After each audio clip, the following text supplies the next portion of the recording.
یہ واقعہ حضور صلی اللہ علیہ وآلہ وسلم کی عمر مبارک کے 20ویں سال کا ہے۔ عربوں کی ساری خرابیوں کے باوجود ان کے اندر ابھی تک اخلاق حسنہ کی بعض باقیات موجود تھیں۔ ظلم کے خلاف کبھی کبھار ان کی رگ حمیت جاگ اٹھتی تھی اور وہ ظالم سے مظلوم کا حق دلانے کے لیے سینہ پرور ہو جاتے تھے۔ قبیلہ بنو زبید کا ایک شخص کچھ مال تجارت لے کر مکہ آیا۔ اس کی بیٹی بھی اس کے ساتھ تھی۔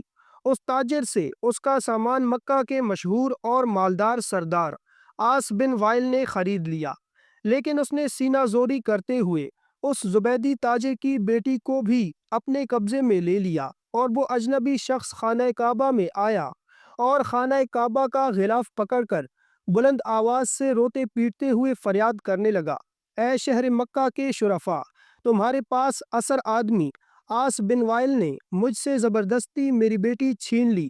میں مسافر اور مظلوم ہوں، تمہاری خدمت میں درخواست گزار ہوں کہ میری داد رسی کرو اور میری بیٹی مجھے واپس دلاؤ۔ قریش کے کچھ نوجوانوں نے اس مظلوم کی آہو پکار سنی تو اللہ تعالیٰ نے ان کے دلوں میں یہ بات ڈال دی کہ مردانگی کا تقاضا ہے کہ اس مسافر کی داد رسی کی جائے۔ اللہ تعالیٰ نے اپنے گھر کے اندر ایک مظلوم کی داد رسی کو شرف قبولیت بخشتے ہوئے ان لوگوں کے دلوں کو خیر کی جانب آمادہ کر دیا۔ یہ کتنے لوگ تھے اس پر کوئی مسند حوالہ ہماری نظر سے نہیں گزرا، البتہ گمان غالب یہ ہے کہ یہ لوگ درجن بھر کے لگ بھگ ہوں گے۔ نبی اکرم صلی اللہ علیہ وآلہ وسلم ان میں پیش تھے۔ یہ سب لوگ اس زبیدی کو اپنے ساتھ لے کر عاص بن وائل کے دروازے پر پہنچے۔ اسے باہر بلایا گیا اور سب نے یک زبان کہا کہ اس مظلوم پر تم نے کیوں ظلم ڈھایا ہے؟ اس ظالم نے کہا کہ میں نے کوئی ظلم نہیں کیا، وہ لڑکی کنیز ہے۔ جب مال کا سودا کیا تھا تو یہ لڑکی بھی میں نے اس شخص سے خرید لی تھی۔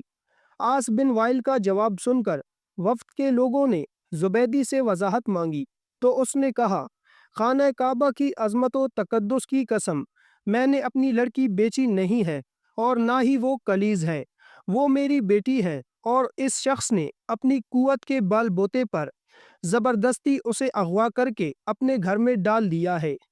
اس پر وفد کے لوگوں نے سختی کے ساتھ عاص بن وائل سے بات کی تو اس بدبخت نے اپنے جرم کا اعتراف کر لیا اور زبیدی کی لڑکی اسے واپس دینا پڑی۔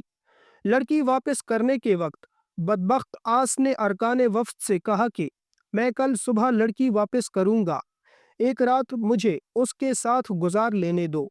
وفد کے تمام غیرت مند ارکان نے اسے سختی کے ساتھ اس ارادہ بد پر شرم دلائی اور کہا کہ یہ ہرگز ممکن نہیں، چنانچہ اسے اپنے شیطانی ارادے پر عمل کرنے کا موقع نہ ملا اور زبیدی کی بیٹی اسے واپس دلا دی گئی۔ اب اس نے اپنی بیٹی کو ساتھ لیا اور اپنے علاقے کی طرف روانہ ہو گیا۔ جاتے ہوئے وہ اور اس کی بیٹی ان تمام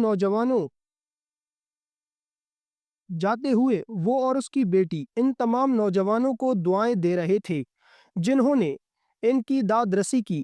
مظلوم کی بددعا بھی عرش تک بلا روک ٹوک پہنچتی ہے، اور اس کی دعا بھی وہ قریشی نوجوان خوش نصیب تھے جنہوں نے مظلوم سے دعائیں لیں۔ جب اس تنازع کا فیصلہ ہو گیا تو وفد کے ارکان میں سے بعض نے مشورہ دیا کہ اس قسم کے واقعات وقتاً فوقتاً رونما ہوتے رہتے ہیں، کیا ہی اچھا ہو کہ ہم آپس میں حلف اٹھائیں کہ ہم ظالم کے مقابلے پر ہر مظلوم کی مدد کریں گے، خواہ وہ کوئی بھی ہو۔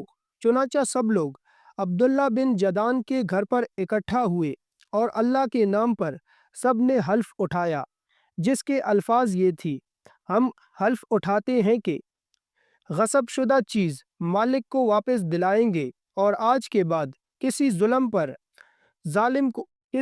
پر ظلم کو برداشت نہیں کریں گے، پر مظلوم کی داد رسی ہوگی اور ظالم کو اس کے ظلم کی سزا دی جائے گی۔